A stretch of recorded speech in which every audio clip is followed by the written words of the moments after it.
Hi everyone, in front of me I've got a POCO M4 and let me share with you how to check IMEI number of this device. So let's start with the quicker way via the secret code. We have to open the dialer, tap on the keypad and enter the code, which is *#06#. And as you can see, by this code we are provided with both IMEI numbers of this device. Let's tap on OK, and another way is through the settings, so let's tap on them.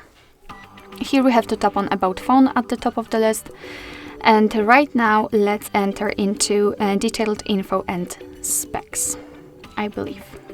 Now let's scroll down to the very bottom to tap on the status, and as you can see right here we've got both IMEI numbers for both SIM slots.